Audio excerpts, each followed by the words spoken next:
তো? হ্যাঁ বলো। কেমন সন্দেহ? কি অঞ্জলি, তুমি কাঁদছো কেন? আর তোমার চোখগুলো এরকম বসে গেছে কেন? তুমি তুমি এত কাঁদছো কেন? কি হয়েছে? তুমি আমায় জিজ্ঞাসা করছো কি হয়েছে? তুমি জানো না কি হয়েছে? আমি কি করে জানবো কি হয়েছে? আমি তো এইমাত্র বাড়ি এলাম। রঞ্জন, তুমি পাগল হয়ে গেছো নাকি আমায় পাগল বানাচ্ছো?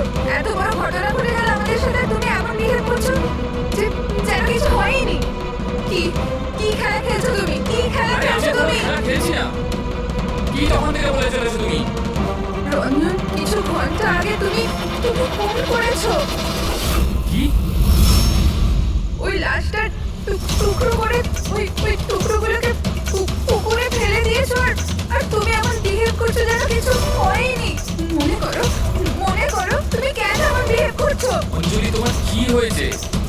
কিছু নেশা করেছো নাকি তুমি? হ্যাঁ, পাগলের মতো কথা বলছো। আরে কি খুন, কি মারা, কি কি এসব? What wrong with you? এক মিনিট, তোমার জামায় রক্ত, তোমার জামাতে রক্ত, আর তোমার মাথায় চোট লেগেছিল, আর এইসব তুমি জামা পরে চেক করলে, কোথায় গেল এইসব কিছু? কত রক্ত পাগল হয়ে লেগেছিল। গেছো তুমি? আজ সকালে এই জামাটা পরেই তো গিয়েছিলাম অফিসে। এখন টায়ার্ড হয়ে এত রাতে অফিস থেকে বাড়ি এসেছি, টেনশনে রয়েছে, তুমি উল্টো পাল্টা বলে যাচ্ছ, ইরিটেট করছো আমাকে। আর এইসব কি গল্প তৈরি করছো খুন টুনের? হ্যাঁ, রঞ্জন, রঞ্জন, ভালো করে মনে করো। হ্যাঁ, তুমি আমায় কল করেছিলে আর তুমি খুব ঘাবড়েছিলে।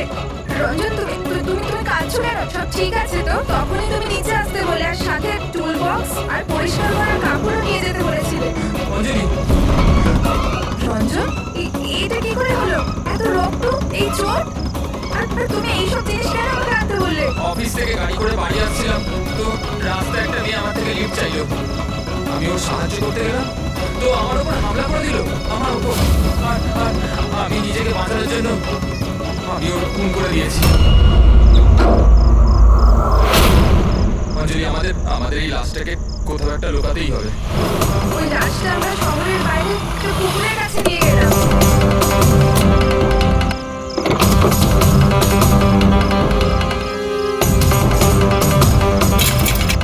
আর সেখানে তুমি বলার পর আমরা লাশটাকে টুকরো টুকরো করেছিলাম, সেগুলো প্লাস্টিক ব্যাগের মধ্যে ঢুকিয়ে আর আর ওই পুকুরে ফেলে দিলাম। আর তারপরে তুমি আমার বাড়িতে ড্রপ করে দিলে, আর তুমি বলেছিলে যে তুমি একটু পরেই বাড়ি চলে আসবে। তুমি আমায় এটা বলতে চাইছো যে যাকে আমি চিন্তাই না আমি তার খুন করে দিয়েছি? হয় তুমি স্বপ্ন দেখছো, নয়তো তোমার মাথায় কিছু একটা চলছে, সেটা আমি জানি না। আর যদি তোমার কথায় একটু সত্যতা থাকে, can you prove it? I will.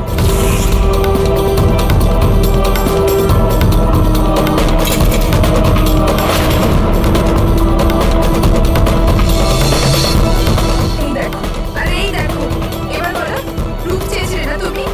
এই দেখো প্রুফ, এবার বলো, এই জামাগুলোতে রক্ত কোথা থেকে এলো? এমনটা না তো যে এগুলো তুমিই করেছো? তুমি আমাকে ফাঁসানোর চেষ্টা করছো? আচ্ছা, এবার আমি বুঝতে পেরেছি, তোরা সবাই মিলে আমার সাথে ইয়ার্কি মারছো না তো? ওখানে অফিসেও আমার কলিগেরা এক মাস ধরে উল্টো পাল্টা বলেই চলেছে যে আমি তোকে ওখানে দেখেছি, আমি তোকে এখানে দেখেছি, আর আমি বলে বলে হাঁপিয়ে যাচ্ছি যে আমি ওখানে ছিলামই না। কিন্তু এখন যেটা তুমি করছো না, এটা কিন্তু ভুল করছো। এইসব একটা ইন্টেলিজেন্স চক্রান্ত, যেটা তুমি প্ল্যান করেছো। তুমি খুন করেছো অঞ্জলি, আর তুমি এটাতে আমাকে ফাঁসাতে চাও। আমি যাচ্ছি পুলিশের কাছে। সিআইডি কে ডাকো। ছাড়ো। কেন এমন করছো? রঞ্জন, রঞ্জন, তুমি খুন করেছো, তুমি সিআইডি কে কেন ডাকছো?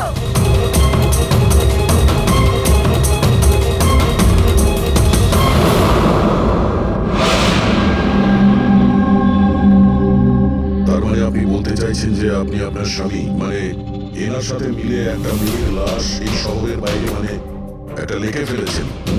হ্যাঁ স্যার, আমি এটাই বলছি, আর এই সব কিছু আমি ওর বলাতেই করেছি। কিন্তু আপনার স্বামী তো বলছেন এই কিছু জানেনই না। ইনফ্যাক্ট উনি আমাদের এখানে ডেকেছেন। স্যার, এই মহিলা সব উল্টো পাল্টা বলছে, আমাকে ফাঁসানোর চক্রান্ত হচ্ছে, আর কেউ তাতে জড়িত। উল্টোপাল্টা আমি নয়, উল্টোপাল্টা এ বলছে। প্রথমে নিজের দোষ ঢাকার জন্য আমাকে দিয়ে এই সব কিছু করিয়েছে, আর এখন এখন নিজেই না বলছে। স্যার, আমি আপনাকে সত্যি কথা বলছি। আমি বলেছিলাম না যে আমার হ্যাঁ, ওই একই রকম দেখতে লোকের কথা। যে আপনার বন্ধু অ্যালেক্সটা আপনার মতো দেখতে লোকের সঙ্গে দেখা করছে, কিন্তু এটা মনে হচ্ছে না যে আপনার এই গল্পটা সত্যি তো আমার কাল্পনিক বেশি লাগছে। স্যার এই লোকটা আপনাদের মিথ্যে বলছে, আমি সত্যি বলছি। ইনফ্যাক্ট আপনারা তো জানেনও না যে কি হয়েছিল। স্যার রঞ্জন আমাকে টুল বক্স আর একটা কাপড় নিয়ে নিচে পার্কিং এ ডেকেছিল, আর ওখানেও আমাকে বললো যে ও একটা মেয়েকে খুন করে ফেলেছে। সেখানে আমরা লাশের টুকরো করে জলে ফেলে দিয়েছিলাম। স্যার প্লিজ আমায় বিশ্বাস করুন স্যার, একই রকম দেখতে একটা লোক এরকম করছে, আর না হলে সবাই মিলে চক্রান্ত করছে যাতে আমাকে ফাঁসানো হচ্ছে। 1 মিনিট এক সময়ের জন্য চুপ থাকুন, আর আপনি আপনার গাড়ি চাবিটা দিন এখনই এই মুহূর্তে, আর এখান থেকে লিখে যাব। একবারে এনএসডি ফরেন্সিক ল্যাবে যান, তাহলে আমরা জেনে যাবো যে আপনাদের দুজনের মধ্যে কে সত্যি বলছে আর কে মিথ্যে বলছে।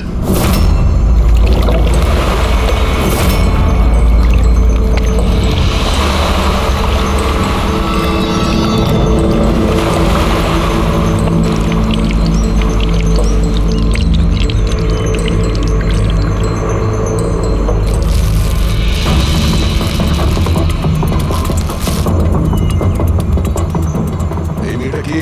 স্যার আমি কি জানি, আপনি আমাকে কেন জিজ্ঞেস করছেন? যা কিছু জানার এর থেকে জানুন না। স্যার আমি এই মেয়েটাকে চিনি না, আমি জানি না একে, আমি একে মারিনি স্যার। আমি তো ওই সময় শুধু এই লোকটার হেল্প করছিলাম। আমি অনেক রাত অব্দি অফিসে ছিলাম স্যার, আপনি চাইলে সিসিটিভি ফুটেজ দেখতে পারেন। চিনের নিচে দেখো, টুপির নিচে স্টিচেস আছে, আর সেগুলো খুব বেশি পুরনো নয়, মনে হচ্ছে কিছুদিন আগেও আঘাত পেয়েছে। রবি, কোনো ক্লিনিক বা হসপিটালে সিটগুলো করা হয়েছিল, সেখান থেকে মেয়েটার ব্যাপারে জানা যেত। আর এক কাজ করো ফেডরিক, মগজ, এই বডি টুকরোগুলো আছে না, এই সব কটা আমাদের ফরেন্সিক ল্যাবে পাঠিয়ে দাও, আর এদের দুজনকে আমাদের বিউরোতে নিয়ে চলো। স্যার এ বলছে যে কয়েকদিন ধরে ওরই মতো দেখতে কোনো লোক ওকে ফাঁসানোর চেষ্টা করছে। এর চেনাশোনা লোকরা ওই লোকটার সঙ্গে বিভিন্ন জায়গায় দেখা করছে, আর ওরা ভাবছে যে ও এই। হ্যাঁ স্যার, আমায় ফাঁসানো হচ্ছে স্যার, আর ওই চক্রান্তে এও রয়েছে স্যার। স্যার আপনি বলুন, আমি যদি এসব করতাম তাহলে আমি আপনাদের ফোন কেন করতাম? স্যার এখন অবধি আমি আপনাদের যা বলেছি সবকিছু প্রমাণ হয়েছে তো। লাশ তো পাওয়া গেল রেখে, আর ওর গাড়ির ডিকিতে রক্ত পেলেন তো। স্যার আপনি নিজেই বলুন, যখন এতটা সত্যি আমি বলেছি তাহলে এখন মিথ্যে আমি কেন বলবো? আমাকে ফাঁসানোর জন্য স্যার, আমি বলছি স্যার এটা চক্রান্ত স্যার, আমাকে ফাঁসানোর জন্য। ব্যাস ব্যাস, কে কি কাজ করেছে আর করেনি সেটার খোঁজ আমরা করব। শুধু একটা কথা মনে রাখবেন যে আমাদের সন্দেহ শুধু আপনাদের দুজনকে। বাট স্যার আমি কিচ্ছু করিনি, আমি নির্দোষ। আমি হতে পারে হয়তো আপনি খুন করেননি, কিন্তু লাশকে টুকরো টুকরো করে লেকে ফেলে দেওয়া এটাও কিন্তু বড় অপরাধ, বুঝেছেন আপনি? স্যার সিসিটিভি ফুটেজ পেয়ে গেছি।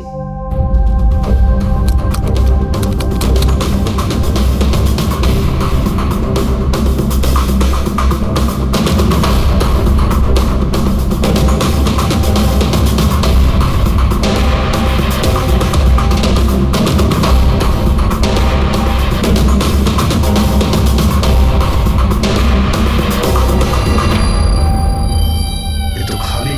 কিন্তু স্যার আমি সত্যি কথা বলছি, আমায় বিশ্বাস করুন, আমি ছিলাম অফিসে। আমি বুঝতে পারছি না কেন আমায় দেখা যাচ্ছে না স্যার। মিস্টার রঞ্জন, আইন বিশ্বাসের উপর চলে না, প্রমাণ চাই।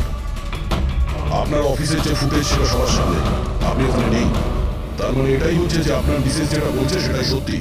না না স্যার, আমি সত্যি কথা বলছি স্যার, আমি অফিসেই ছিলাম। আমি বুঝতে পারছি না যে এটা কিভাবে হলো। হ্যাঁ, কিন্তু আপনার অফিস ফাঁকা দেখাচ্ছে কেন? স্যার রঞ্জনী কোম্পানি সিইও, এই ফ্লোরে শুধু ওই থাকে। ও ছাড়া একজন পিয়নও আছে, সে সেদিনকে ছুটিতে ছিল। আচ্ছা, রঞ্জন বাবু ঠিক ওই দিনেই আপনার পিয়ন অ্যাবসেন্ট কেন? স্যার আমি সত্যি বলছি স্যার, আমি অফিসে ছিলাম। মিস্টার রঞ্জন, নিজেকে নিরপরাধী প্রমাণ করবার জন্য কোনো রকম প্রমাণ আপনার কাছে নেই। আরে কুন্দর, ভালো হয়েছে তুই এসে গেছিস ভাই। এরা বলছে যে আমি কারো খুন করেছি। আরে আমি কাউকে কিভাবে মারতে পারি বল না, বোঝা না ভাই। এ করতে পারে না স্যার। স্যার এর জীবনে একটা মাছি পর্যন্ত মারেনি। হ্যাঁ এটা ঠিক যে ও মাঝে মাঝে খুব রেগে যায়, রাগকে কন্ট্রোল করতে পারে না। হ্যাঁ স্যার, অনেকদিন ধরে চিকিৎসা চলছে, ও ওষুধপত্র খান রঞ্জন দাদা, কিন্তু কখনো কখনো যদি ওষুধ খেতে ভুলে যায় তাহলে নিজেকে সামলাতে পারে না। এই কথাটা তুমি আমাদের কেন বলনি? স্যার আমি ওই শুধু আপনাকে নয়, কাউকেই হয়তো বলিনি কথা। আমার ক্ষমতা চলতো তো তার এই বিয়েটা হতেই দিতাম না। আমি তো আমার মেয়ের কাছে হেরে বসে আছি। এই লোকটা তো একটা সাইকো সাইকো। এই রঞ্জন একজন মানসিক রোগী রোগী। এর পার্সোনালিটি ডিসঅর্ডার আছে।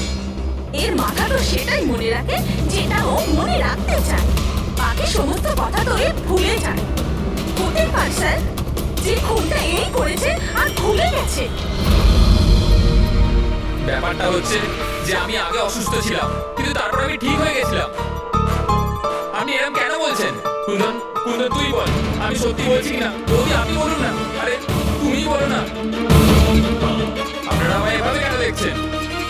আরে আমি সাইকো নই, আমি অসুস্থ নই, কোনো মানসিক রোগ নেই আমার, একদম ঠিক আছি আমি।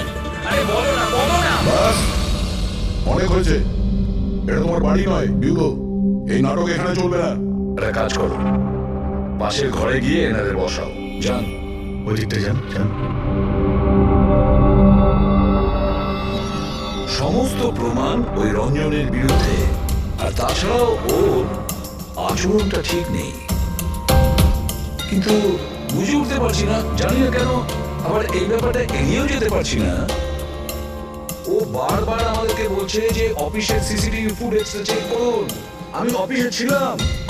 এতটা জোর দিয়ে কেউ বলতে পারে না। আরো একটা ব্যাপার স্যার, ফোন ওই করেছিল। কোনো খুনি এরকম কেন করবে? আর স্যার ওই ডিসোসিয়েটিভ পার্সোনালিটি ডিসঅর্ডার, হয়তো খুনটা করেছে আর তারপর ভুলে গেছে। এই রোগটাতে এরকমই হয় স্যার। হতে পারে, এটা হতেই পারে। একটা কাজ করি আমরা, এই যে সিসিটিভি ফুটেজ আছে না, এটাকে ল্যাবে পাঠাই, চেক করে দেখি এই ফুটেজটা কেউ কোনোভাবে এডিট করে চেঞ্জ করেছে কিনা। আর স্যার ওই একই রকম দেখতে ব্যাপারটা। ও এটা বলছে যে ওর বন্ধুরা ওর মতো দেখতে লোকটাকে দেখেছে, আর ওই লোকটা ওর বন্ধুগুলোকে চিনতেও পারেনি। চলো ওর বন্ধুদের সাথে কথা বলি, জিজ্ঞাসাবাদ করি, জেরা করি, তারপর দেখি ওদের কথায় কতটা সত্যি আছে। স্যার হতে পারে এই চৈতালি আর কুন্দন রঞ্জনের শুভাকাঙ্ক্ষী হওয়ার চেষ্টা করছে, হয়তো তা নয়। আর এদিকে শায়লা, উনি তো চানই এই দোষটা রঞ্জনের ওপর আসুক, যাতে ওনার মেয়েকে আর এই বিয়েটা করতে না হয়। স্যার স্যার, যে মেয়েটা মারা গেছে ওর ফটো হসপিটালের ক্লিনিকে পাঠিয়ে দিয়েছি। ওকে শনাক্ত করা হয়েছে। ওর নাম হলো অনামিকা। দুদিন আগেই ওখানে গিয়েছিল ওর আঘাত দেখাতে। অনামিকা, অনামিকা, এই অনামিকার পুরো ফোন রেকর্ড চেক করো, খোঁজ নাও এ কোথায় থাকতো, কি করতো, এর সঙ্গে রঞ্জনের কি সম্পর্ক ছিল।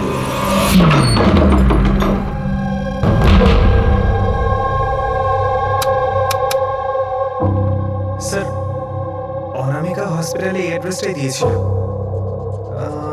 এবার কি করি? দেখা যাক, কোনো প্রমাণ নিশ্চয়ই পাবো। একটু আশেপাশে দেখো কোনো প্রতিবেশী আছে কিনা।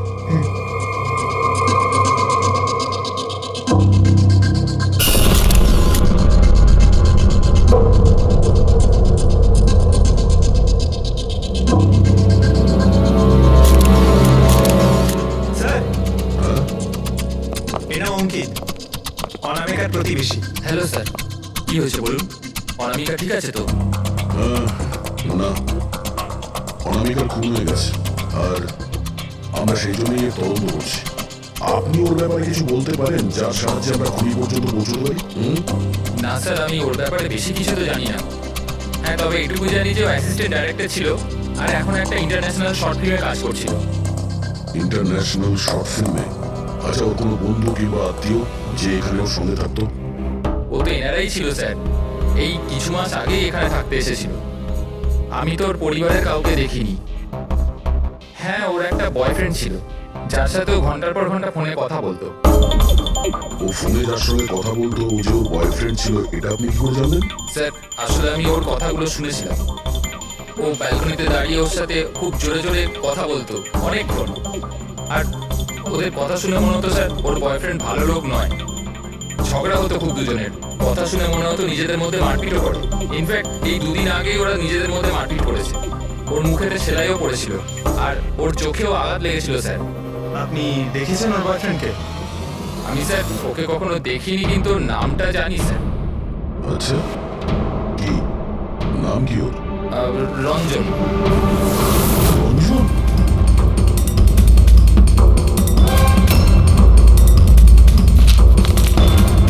স্যার হ্যাঁ? এই দেখুন, এই অনামিকার পাসপোর্টে এই বার্সেলোনার ভিসা লাগানো রয়েছে। বার্সেলোনা? এটা স্পেনে যেতে চাইছিল নাকি? স্যার, অনামিকা স্পেন থেকে এসেছিল স্যার। আমি ওদের কথা শুনেছিলাম। স্যার, ও বিরক্ত হয়ে গেছিল রঞ্জনের জন্য। সারা জীবনের জন্য স্পেন ফিরে যেতে চাইছিল। স্যার আমার মনে হয় ওর খুন রঞ্জনই করেছে। ও চাইতো না যে ও স্পেনে চলে যাক।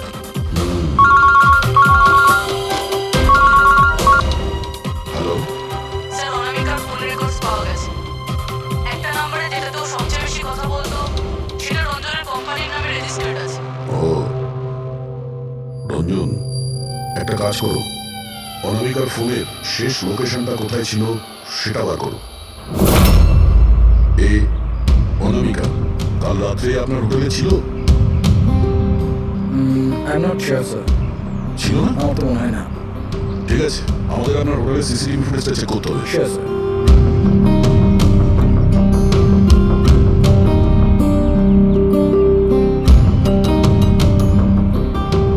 এই তো অনামিকা।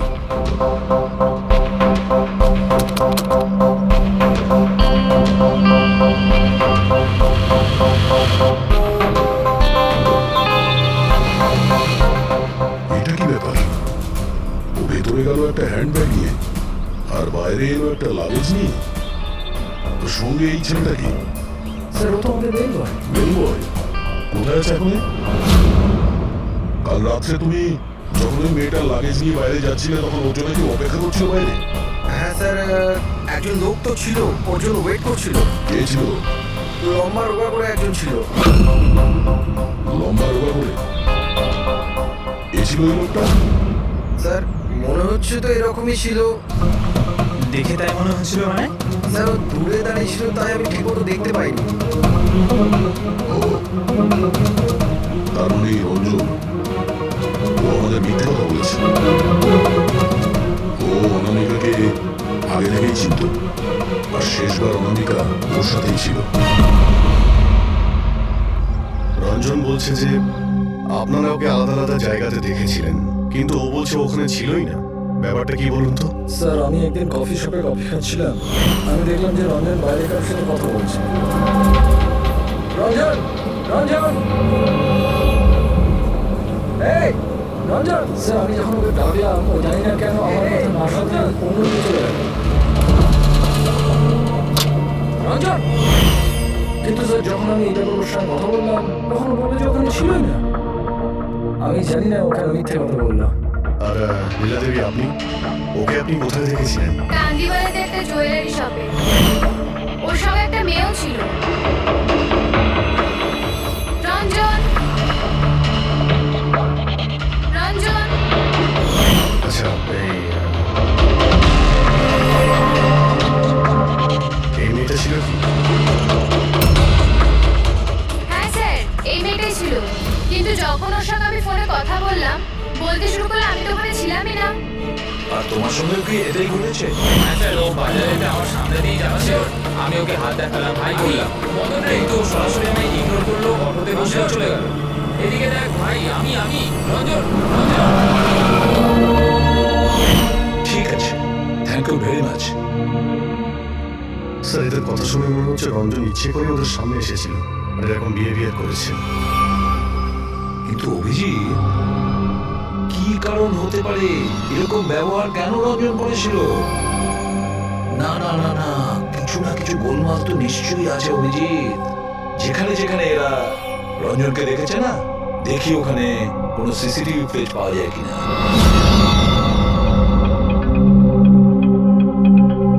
স্যার, এখানে দেখুন।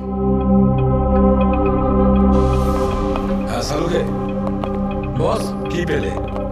এই অস্ত্রের উপর আর কাপড়ে যে রক্ত পাওয়া গেছে সেটা অনামিকারই। মনে হচ্ছে অঞ্জলি সত্যি বলেছে। এটার ব্যবহার অনামিকাকে খুন করার জন্য আরো লাশটাকে লুকানোর জন্য করা হয়েছে। আচ্ছা, রঞ্জনের বিরুদ্ধে কোনো প্রমাণ? হ্যাঁ স্যার, রঞ্জনের ফিঙ্গারপ্রিন্টস পাওয়া গেছে।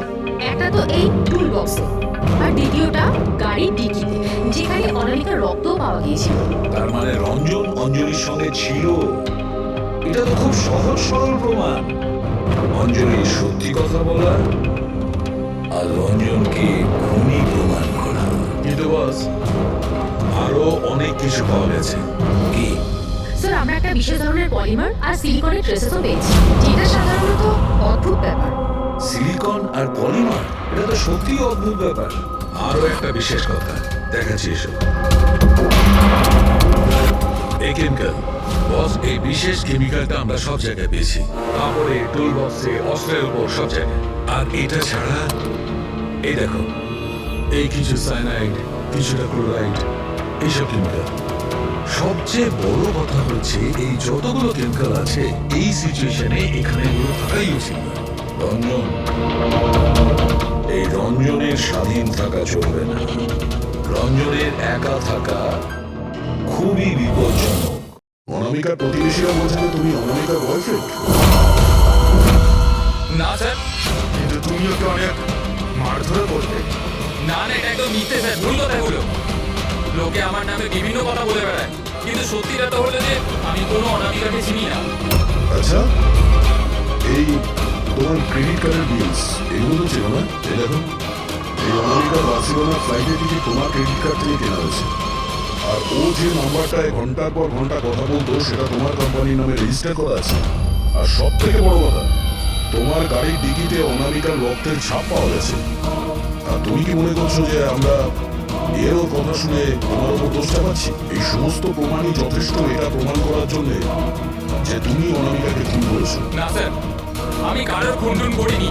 আর স্যার, এই ক্রেডিট কার্ড, স্যার আমার কাছে তো অনেক ক্রেডিট কার্ড আছে স্যার। আর স্যার, আমি আজ অব্দি আমার ক্রেডিট কার্ড দিয়ে কখনো বার্সেলোনার টিকিট বুক করিনি। তাহলে উল্টোপাল্টা কথা বলা বন্ধ করো রঞ্জন। অনামিকা তোমার গার্লফ্রেন্ড ছিল আর তোমার জন্য বিপদ হয়ে দাঁড়িয়েছিল, আর ওর হাত থেকে মুক্তি পাওয়ার জন্য তুমি ওকে খুন করে দিলে। আর শুধু খুন করলে না, তার সাথে আমাকেও ফাঁসিয়ে দিলে। না, আমি এরকম করিনি অঞ্জলি, আমার কথাটা বোঝার চেষ্টা করো তুমি। বৌদি, মানছি এই সমস্ত প্রমাণ এটাই ইঙ্গিত করছে যে অঞ্জলি খুনটা করেছে, কিন্তু কিছু প্রমাণিত হয়নি এখন। আপনারা প্লিজ আমাদের কাজ করতে দিন। দেখো অর্জুন,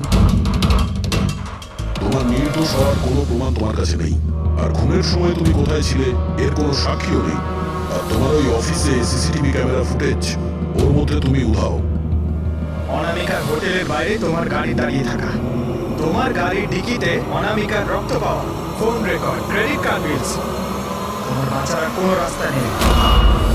এই একই রকম দেখতে অ্যাঙ্গেলটা একবার পরিষ্কার হয়ে যাক, তারপর তোমাকে অ্যারেস্ট না করার কোনো কারণ আমাদের কাছে থাকবে না। ততক্ষণের জন্য তুমি এখানে নিজের বাড়িতেই নজরবন্দি থাকবে, ফ্রেডির তত্ত্বাবধানে। আর আপনারা তদন্ত শেষ না হওয়া পর্যন্ত আপনাদের মধ্যে কেউ এখান থেকে যাবে না। ফ্রেডি, নজর রেখো। Sir, sir please sir, sir আমার কথাটা বোঝার চেষ্টা করুন, আমি কিচ্ছু করিনি। পূর্বী, তুমি কি বলছো তুমি খেয়াল করেছো? হ্যাঁ স্যার, স্যার ইমেজ ফরেন্সিক এক্সপার্টরা কনফার্ম করেছে এই রঞ্জনের ফুটেজের সাথে এডিট করা হয়েছে। এই ফুটেজটায় কিছু আউট অফ ফোকাস ব্যাপার আছে, যেটা থেকে এটা প্রুফ হয় যে এখানে কেউ একজন ছিল, যেটাকে খুবই ভালোভাবে ডিলিট করা হয়েছে। কোনো আর কেউ নয়, ও রঞ্জনী। তার মানে ওই একই রকম দেখতে গল্পটা সত্যি। অনামিকা খুনের সময় ও অফিসেই ছিল। তাহলে ওর খুন কি করে করবে? একটাই লোক একই সময়ে দু জায়গায় কি করে হতে পারে? স্যার, স্যার সেই সব সিসিটিভি ফুটেজ পেয়ে গেছি যেখানে রঞ্জনের বন্ধুরা রঞ্জনকে দেখেছে। কফি শপ, জুয়েলারি শপ আর মার্কেটে। দরজা খোলো, বাইরে বেরোতে দাও। আরে কেন আমাকে আটকে রেখেছো? খোলো, আমি বলছি খুলে দাও। এটা কি হচ্ছে?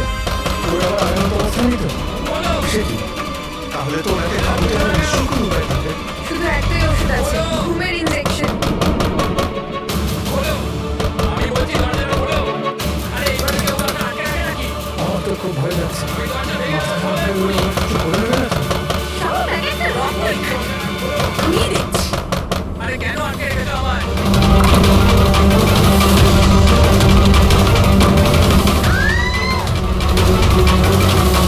এই, রঞ্জন, দাঁড়াও বলছি।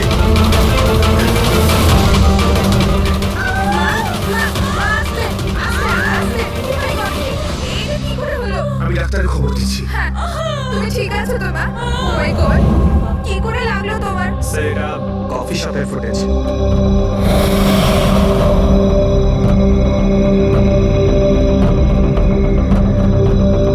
স্যার এবার জুয়েলারি শপ।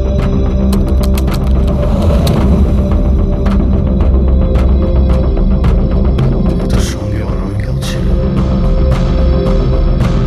এখনো পর্যন্ত সবকিছু তো নর্মাল লাগছে।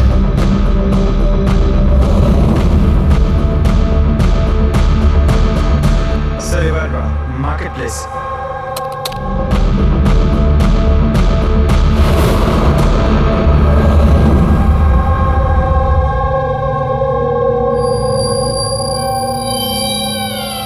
পঙ্কজ একটু রিওয়াইন্ড করো। হ্যাঁ, আগে ওই রঞ্জনকে জুম করো।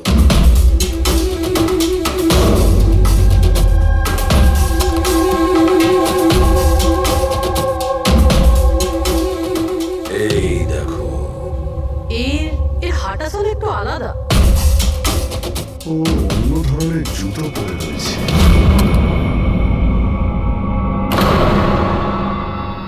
কিন্তু এটা কি? দয়া ওয়াকিং বুট পরেছে, ওয়াকিং বুট। যার পায়ের হাড়ে কোনো প্রবলেম থাকে না সে ওই ওয়াকিং বুট পরে। কিন্তু রঞ্জনের পা তো একদমই ঠিকঠাক আছে। সেটাই তো, এটা তো হতেই পারে না। তাহলে ও কি? আচ্ছা লোকে বলো কি এখনই? আচ্ছা ঠিক আছে, আমি আসছি। সালুকে ফরেন্সিক ল্যাবে রেখেছে, এখনই যেতে হবে। চলো। হ্যাঁ ঠিক, বলো কি বলে তুমি? ঠিক আছে, হ্যাঁ ওখানেই থেকো। ফ্রেডরিক বলছিল রঞ্জন পালিয়ে গেছে শালার উপর আঘাত করে। কিন্তু ফ্রেডি তো ছিল ওখানে। সেটাই তো। একটা কাজ করো দাদা, তুমি আর পঙ্কজ ওখানে চলে যাও, আমরা ফরেন্সিক ল্যাবে যাচ্ছি। আচ্ছা সালুকে, তুমি রঞ্জনকে গ্রেফতার করতে বারণ করেছিলে, ব্যাস ও তো ওদেরকে আঘাত করে পালিয়ে গেছে। আর তুমি এখানে এসব কি করছো? এখানে এখানে এরকম মিউজিয়াম সাজিয়েছো কেন? মিউজিয়াম নয় বস, তাহলে? এটা হচ্ছে সেই ধাঁধাটার জবাব যেটা আমরা সলভ করতে পারি। হ্যাঁ, রঞ্জন পালিয়ে যাওয়াতে আমার খুব আফসোস হয়েছে, কিন্তু আই এম শিওর তোমরা ওকে ঠিক ধরে ফেলবে। তোমাদের মনে আছে ওই যে কেমিক্যালটা আমরা ক্রাইম স্পটে পেয়েছিলাম? তো তার সঙ্গে ওর কি সম্পর্ক? সেটা আমি আপনাদেরকে বলছি। আপনি কে? এ হচ্ছে জগৎ। এক মিনিট, সব কিছু বুঝতে পারবে বস। বেহুল, হাই স্যার। এবার এর সঙ্গে আমার এই কেসের কি সম্পর্ক? আপনারা ওর সাথে একটু মন দিয়ে কথা বলুন, দেখুন সব কিছু জানতে পারবেন। এটা বলুন তো যে আপনি কে, আর এই কেসের সঙ্গে আপনার কি সম্পর্ক? এক মিনিট। এনার চোখগুলো দেখে তো কেমন যেন একটা মনে হচ্ছে। শুধু চোখই নয়, এনার তো পুরো মুখের মধ্যেই কিছু। গোলমাল আছে অভিজিৎ, কেসের ওপরে গোলমাল আছে।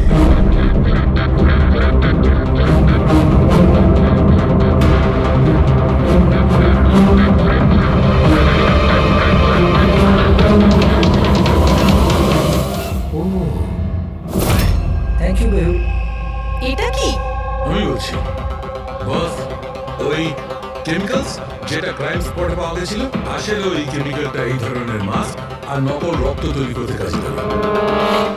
বিশেষ করে এই সিলিকন মাস্ক, যেটা ওই সিনেমাতে ব্যবহার হয়।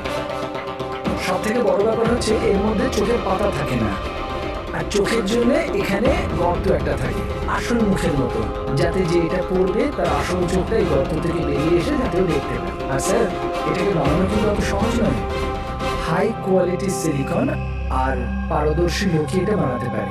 লেটেস্ট টেকনিকের জন্য স্যার, এটা যে পড়বে তার যে মুখের ভাব, সেটাই মাস্কে ফুটে উঠবে। এর থেকে তো একটা কথা পরিষ্কার হচ্ছে, কেউ রঞ্জনের মতো দেখতে হুবহু একটা মুখোশ বানিয়েছে, একটা মাস্ক বানিয়েছে। রঞ্জনের মতো হাইটের কেউ ওই মুখের মতো কোনো মাস্ক বানিয়েছিল, আর লোকে তার বোকা বানাচ্ছিল। আর সেই জন্যই সবাইকে দূর থেকে দেখা দিয়েছিল, কারণ যদি কাছে আসতো তাহলে সবাই বুঝে যেত কোনো মাস্ক পরে আছে। আর স্যার অঞ্জলি, ও ও তোর সাথেই ছিল, ওর সাথে কথাও হয়েছে, ওর সাথে লাশটা লুকোনোর চেষ্টা করেছে। ওর মুখে রক্ত লেগেছিল আর ওখানে লাশগুলোকে কাটছিল আর লুকিয়ে রাখার চেষ্টাও করেছিল, তাই হয়তো তাড়াহুড়োতে কোনো খেয়ালই করেনি। আর তাছাড়াও এই যে একই রকম দেখতে না, নিশ্চয়ই ওর পায়ের হাড়ে ওর প্রবলেম ছিল, তাই ও ওয়াকিং বুট পরেছিল। আর এই মাস্ক তৈরি করাও এত সহজ নয়। স্যার, এই মাস্ক ফিল্ম প্রজেক্টেই কাজে লাগে।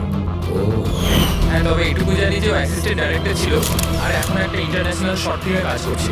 স্যার, দয়া বলছিল যে অনামিকা ও নাকি কোনো ইন্টারন্যাশনাল শর্ট ফিল্মে কাজ করছিল। ওর পক্ষে এগুলো করা তো খুবই সহজ। তার মানে ও রঞ্জনের গার্লফ্রেন্ড ছিল না, ওকে নিজেরই খুনে ফাঁসানোর চেষ্টা করেছিল। সেই জন্যই ও ভেলভারকে গাড়ি উঠতে নিয়ে গিয়েছিল। সে নিজের প্রতিবেশীর সামনে রঞ্জনের সাথে ফোনে কথা বলার নাটক করেছিল। মানলাম, ওই আমি মানলাম, কিন্তু কেউ নিজের মৃত্যুর ষড়যন্ত্র নিজে কেন করবে? মানে আমি বলতে চাচ্ছি, অনামিকা তার নিজের মৃত্যু কেন নিজে ডেকে আনবে? না না না না, কিছু তো একটা গোলমাল আছেই। কেউ তো একজন আছে যে অনামিকাকে শিখন্ডি খাড়া করেছে, আর সেই পুরো কেসটার মাস্টার মাইন্ড, বুঝেছো? আপনাদের মাথা খারাপ আছে? ফ্রেডি ইঞ্জেকশন নেওয়ার জন্য ভেতরে আছে আর তোমরা ওই লোকটাকে ছেড়ে দিলে। আমরা তোকে পালাতে দিইনি, আমরা কি দরজা খোলার কি দরকার ছিল? ওই লোকটা যে মানসিক অবস্থা নিয়ে এখান থেকে পালিয়ে আছে, কে জানে কার সাথে কি করবে। শায়লা দেবীর উপর হামলা করেই দিয়েছে। স্যার, একটা কথা বুঝতে পারলাম না, ওরা তোমাদের দুজনের সামনে থেকে পালালো আর তোমরা ধরতে পারলে না ওদের? স্যার, আমরা খুব ভয় পেয়ে গেছিলাম আর সব কিছু এত তাড়াতাড়ি হলো। স্যার, আমরা যদি মাঝখানে আসতাম তাহলে আমাদের উপর হামলা করতে পারতাম না স্যার। হ্যাঁ, যেমনভাবে আন্টিকে হামলা করেছিল আমাদেরও করতে তাহলে। এক মিনিট, শায়লা দেবীর উপর হামলা? কিন্তু কিভাবে? ওর কাছে অস্ত্র কি করে এলো? এখানে তো কোনো অস্ত্র ছিল না, আমরা সমস্ত অস্ত্র সরিয়ে দিয়েছিলাম। হ্যাঁ স্যার, শুধু ঘরে কেন, কিচেনেও সবজি কাটার কোনো ছুরি পর্যন্ত নেই।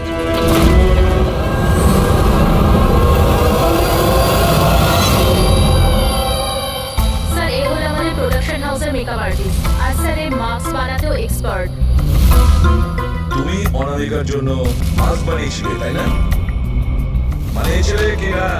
হ্যাঁ স্যার, উনি আমাকে টাকা দিয়েছিলেন আর এটা তো আমার কাজই স্যার। তাহলে এটাও বলে ফেলো যে কাজটা কার জন্য করেছিল, এই মাস্কটা কার পড়ার কথা ছিল। বলো বলো, তাড়াতাড়ি বলো, সময় নেই আমাদের। আর হ্যাঁ, যার মুখে তুমি মাস্ক বানাও তার মাপ নেওয়ার দরকার আছে, ম্যাপিং করার দরকার আছে। হ্যাঁ স্যার, তার জন্য বানিয়েছিল ওই মাস্ক। কে ওই মাস্কটা পরতো? বলো তাড়াতাড়ি।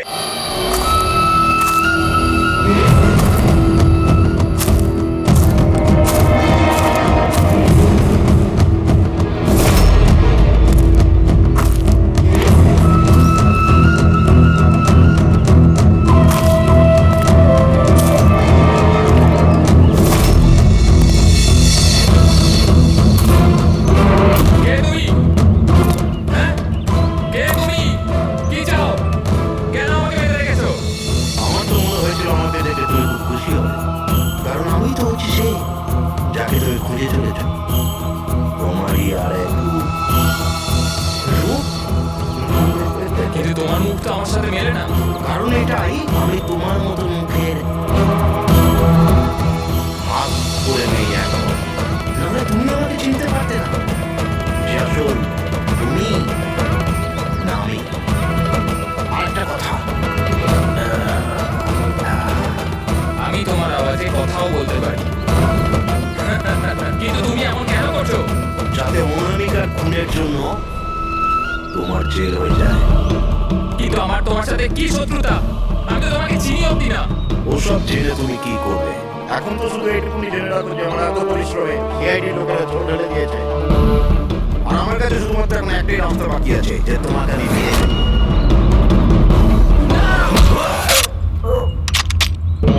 সিআইডি। তোমরা এখানে কি করে? তোমাকে ফলো করতে করতে এখানে পৌঁছেছি। ওই মেকআপ ম্যান সব কিছু বলে দিয়েছে তোমার ব্যাপারে। ও ভুল করেছো তোমরা এখানে এসে। রঞ্জনকে তো আমি কিছুতেই ছাড়তে পারবো না, কারণ আমি ওকে মারবার জন্য কন্ট্যাক্ট নিয়েছি। কিন্তু এখন তোমরা ওর সঙ্গে মরবে।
আমায় ক্ষমা করে দাও মা। তোমার মতের বিরুদ্ধে গিয়ে বিয়ে করে আমি অনেক বড় ভুল করে ফেলেছি। কখনো ভাবতেও পারিনি যে ও এইসব করতে পারে। রঞ্জন কোথায়? ওকে পেলেন না আপনারা? পাওয়া গেছে রঞ্জনকে। আপনারা সবাই এটা জেনে হয়তো অবাক হলেন যে রঞ্জন নির্দোষ। এটা আপনারা কি বলছেন? কোন রঞ্জনই করেছে? একদম না, রঞ্জন খুন করেনি। খুন করেছে আপনাদের মধ্যেই কেউ একজন। আমরা? কিন্তু আপনি তো জানেন যে এই সবার উপস্থিতিতেই রঞ্জন আমাকে আঘাত করেছে। কি করে করলো? মানে কোন জিনিস দিয়ে আপনার উপরে আক্রমণ করেছিলেন? আমি বলেছিলাম না যে ও ছুরি দিয়ে আমাকে আঘাত করেছিল। কিন্তু ছুরি তো ছিল না, আমরা সমস্ত অস্ত্র সরিয়ে দিয়েছিলাম। আপনার এই আঘাত ছুরি দিয়ে নয়, বরং নেইল পাইপ, নখ কাটার জন্য যেটা ব্যবহার করা হয়, আপনার এই আঘাত সেটা থেকে লেগেছে। মনে হচ্ছে উনি এখনো কনফিউজড। কোনো ব্যাপার নয়, ওনাকে আমরা সাহায্য করছি। ফ্রেডি,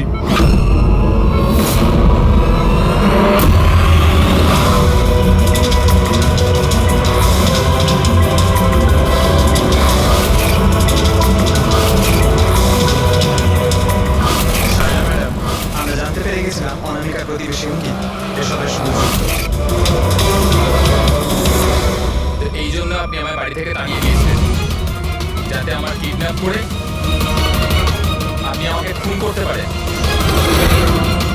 মা, তুমি খবরদার খবরদার, যদি আমাকে মা বলে মা শব্দের অর্থ কি হয় তোমরা দুজন জানো? স্যার, এ আমার অনিচ্ছা সত্ত্বেও রঞ্জনের সাথে বিয়ে করলো আর আমার সাথে সব সম্পর্ক চিরদিনের মতন ত্যাগ করলো। আর আজ এরা আমার সম্পত্তির অধিকার চাইতে শুরু করেছে। এইসব এই রঞ্জনের কাজ।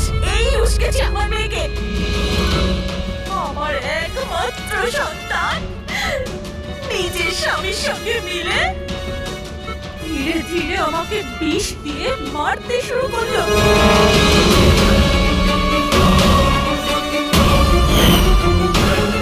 দুবোটা তাড়াতাড়ি করো অঞ্জলি, এটা নিয়ে গিয়ে মায়ের ঘরে রেখে দাও, যাও।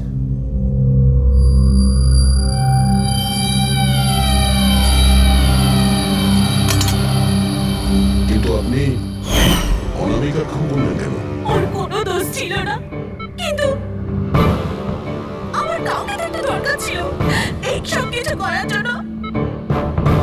কিন্তু আমি এদের দুজনকে শাস্তি দিতে চেয়েছিলাম যে রঞ্জনের ফাঁসি হয়ে যাক আর রঞ্জনের সারা জীবনের মতো জেল। শারদা দেবী, এদের প্রতি আপনার ঘৃণা আপনাকেও এদেরই মতন অপরাধী বানিয়েছে। এদের দুজনের তো শাস্তি হবেই। আপনার প্রাণ নেওয়ার চেষ্টা করেছে বলে, কিন্তু আপনারও কঠোর থেকে কঠোরতম শাস্তি হবে অনামিকাকে খুন করার অপরাধে।